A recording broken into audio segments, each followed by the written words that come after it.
قوم بنی اسرائیل تاریخ کی ایک ایسی قوم ہے جن کی طرف اللہ نے سب سے زیادہ پیغمبروں کو مبعوث کیا، جو ہر دور میں اس قوم کی رہنمائی کرتے رہے۔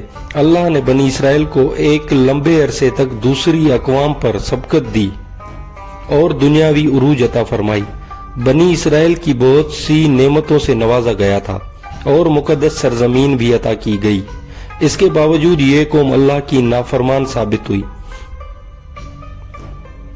یہودیوں نے اپنی طرف بھیجے گئے بے شمار نبیوں کو قتل کیا، اللہ کے حکم کی پامالی کی اور ہر دور میں شرک میں مبتلا ہو گئے۔ یہ مجرم قوم جب عذاب میں مبتلا ہوتی تو اپنے پیغمبروں اور صالحین پر ایمان لا کر ان کی پیروی شروع کر دیتے، اور جیسے ہی ان پر سے یہ عذاب ہٹا دیا جاتا تو وہ دوبارہ حق کے منکر بن جاتے اور اپنے وعدے سے پھر جایا کرتے۔ قرآن مجید میں بنی اسرائیل کی سرکشی اور نافرمانی کے متعلق بہت سارے واقعات کا ذکر ہے، جن میں ایک قابل ذکر واقعہ سامری جادوگر کا واقعہ ہے، جس میں بنی اسرائیل کو بہکا کر انہیں ایک بچڑے کی پوجا میں لگا دیا تھا۔ روایتوں کے مطابق سامری کا اصل نام موسیٰ ابن ظفر تھا۔ سامری جس سال پیدا ہوا تھا اس سال فرعون نے تمام اسرائیلی بچوں کو قتل کرنے کا حکم جاری کیا تھا۔ جب سامری کی ماں کو یہ خطرہ محسوس ہوا کہ فرعون کے سپاہی اس بچے کو قتل کر دیں گے تو اس نے اپنے بچے کو دور جنگل کی ایک غار میں رکھ دیا اور اوپر سے پتھر بند کر دیے۔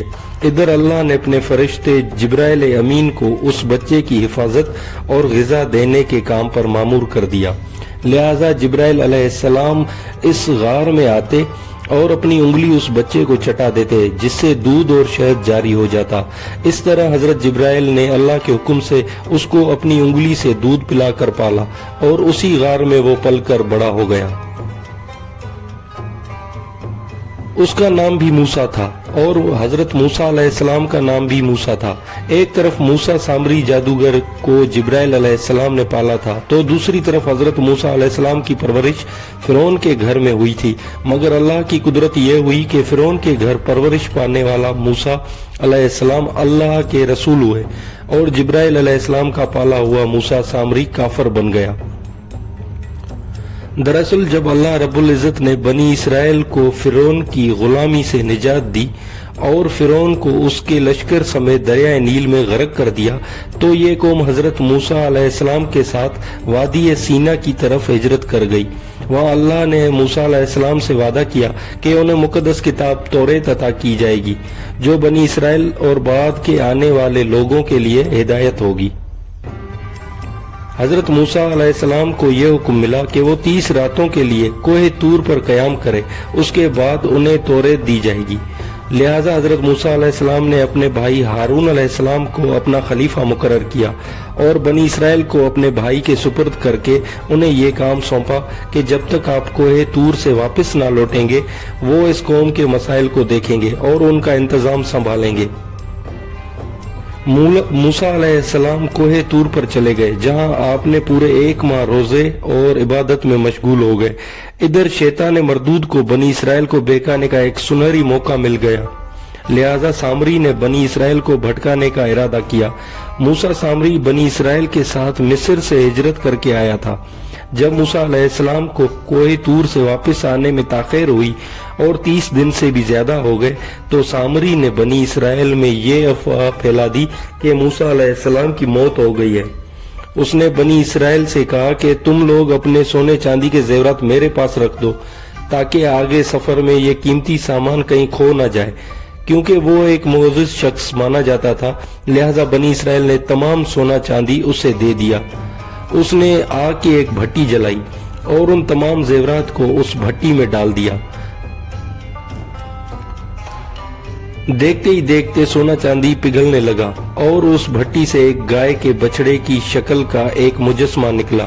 سامری کے پاس اس جگہ کی مٹی تھی جس جگہ جبرائیل علیہ السلام کے گھوڑے نے قدم رکھا تھا۔ اس نے جیسے ہی وہ مٹی اس بے جان بچڑے میں رکھی تو وہ گائے کی طرح آواز نکالنے لگا۔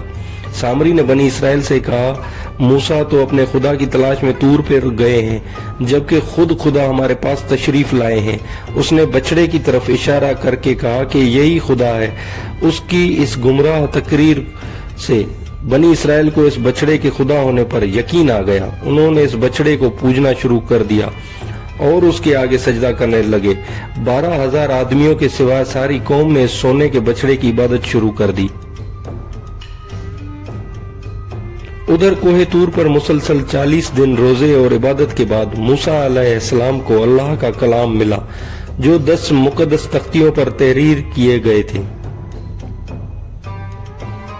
جب آپ کوہ طور سے واپس آئے تو اپنی قوم نے ماحول کو تبدیل شدہ پایا۔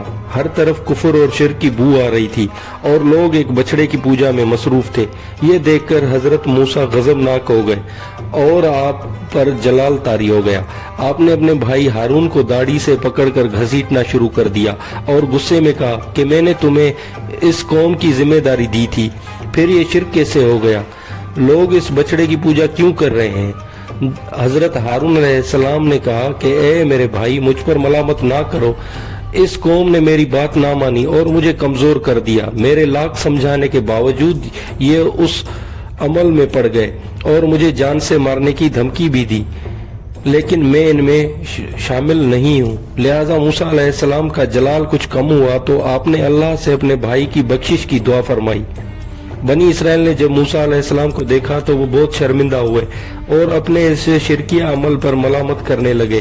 موسیٰ علیہ السلام نے سامری سے پوچھا کہ تو نے اس قوم کو باطل معبود کے پیچھے کیوں لگا دیا؟